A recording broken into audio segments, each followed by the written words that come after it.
Masih selalu saya ingatkan tentang sepeda motor NMAX yang keluhannya itu overheat ya setelah turun mesin ya.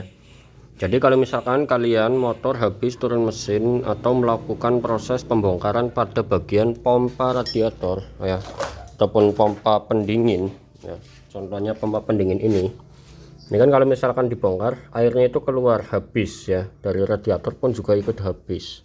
Nah, setelah dilakukan pemasangan malah terjadi yang namanya overheat. Bagaimana tata cara untuk mengatasi agar motor NMAX ini tidak overheat, yaitu adalah melakukan proses bleeding ya ataupun pembuangan udara yang ada di dalam tabung pompa air pendinginnya. Nah, bleeding itu ada di bagian sini ya. Dari pabrikannya itu sudah memberikan tanda arahan panah seperti ini ya, tanda segitiga. Ini adalah baut bleeding khusus untuk melakukan proses pembuangan udara ketika kalian melakukan pengisian ulang air pendingin ya di dalam radiator sini ya. Kalau misalkan kalian sudah mengisi air radiatornya, kondisikan untuk tutup air radiatornya ya, tutup yang ada di bagian sini itu dalam kondisi terbuka ya, terus dalam kondisi mesin mati ya. Lalu kalian lakukan yang namanya pengendoran pada bagian baut yang ada di sini. Kalian kendorkan saja, tidak usah sampai lepas juga ya, tinggal kendorkan saja. Nanti udara yang terjebak di dalam tabung yang digunakan untuk pompa radiator ini ya, pompa pendinginnya ini nanti akan mengeluarkan udara yang dari dalam sini ya. Terus air yang dari radiator dia itu akan masuk ya, melewati jalur sini ke sini, terus mengisi ya, mengisi air yang ada di dalam pompanya, dan udara yang ada di bagian dalam yang terjebak ini akan keluar melewati dari bagian yang ada di sini ya. Ini sepeda motor NMAX itu tadi keluhannya suaranya itu berisik, kasar ya.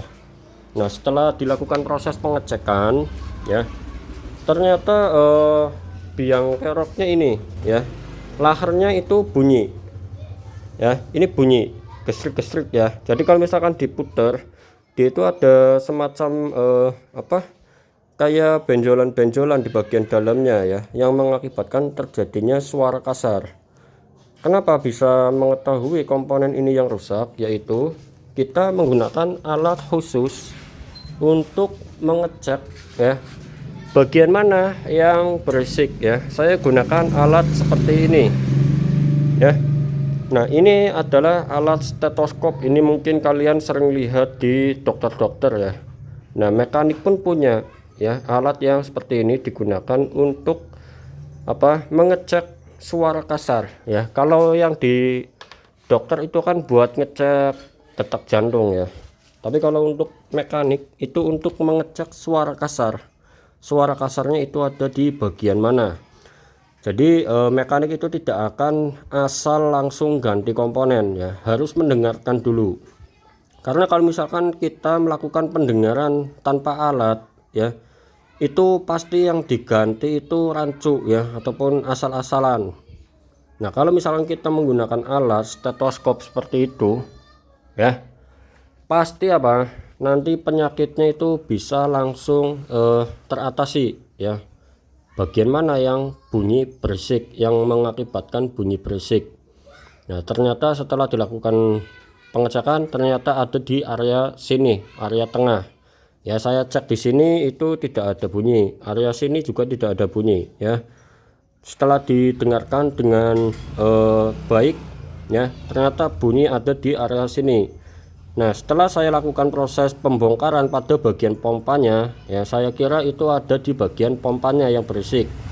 Pompa saya lepas ya, pompa saya lepas, mesin saya hidupkan lagi. Nah, setelah saya hidupkan masih ada bunyi berisik ya, sudah pasti ujung senternya ya, ujung posisinya itu ada di bagian tengah, yaitu di bagian noken as. Nah, setelah dilakukan pengecekan lagi, dibongkarlah ya noken asnya.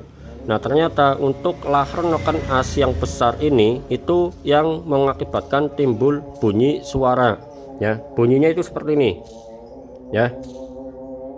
seharusnya halus untuk lahernya ya. Ini timbul bunyi, makanya bisa mengakibatkan suara berisik ya. Jadi penyakit motor NMAX itu tidak hanya dari komponen ini yang ada di bagian dalam one way-nya, tidak juga dari komponen templar, tidak juga dari komponen stud ini ya, stud setelan rantai keteng ya. Jadi motor berisik itu tergantung dari mesinnya. Jadi kalau misalkan kalian nonton YouTube, nonton di video-video tentang tutorial penanganan, itu tidak semuanya sama ya, tidak semuanya real sama yang kalian nanti rasakan, tapi kemungkinan besar ada beberapa video yang mungkin sama dengan yang dialami daripada sepeda motor kalian ya. Karena di sini saya menggunakan alat ya, berarti sudah bisa menentukan mana komponen yang mengakibatkan bunyi kasarnya ya. Ini motor itu sudah dalam kondisi mesin yang sudah halus ya, ataupun tidak ada kasarnya lagi.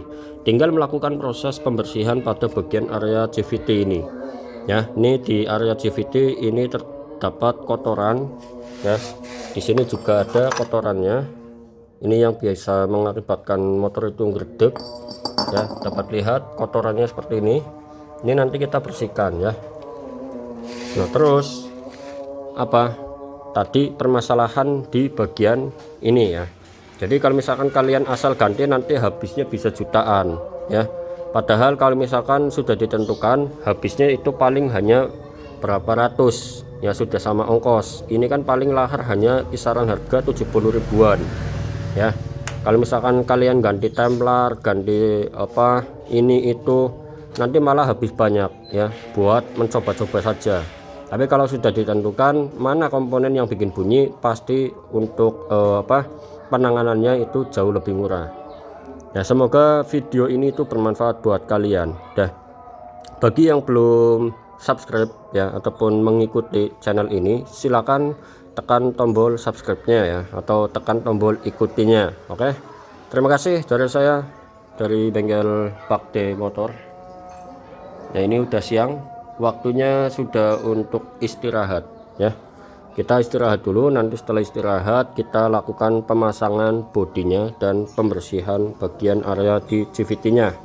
Oke, salam kuku hitam.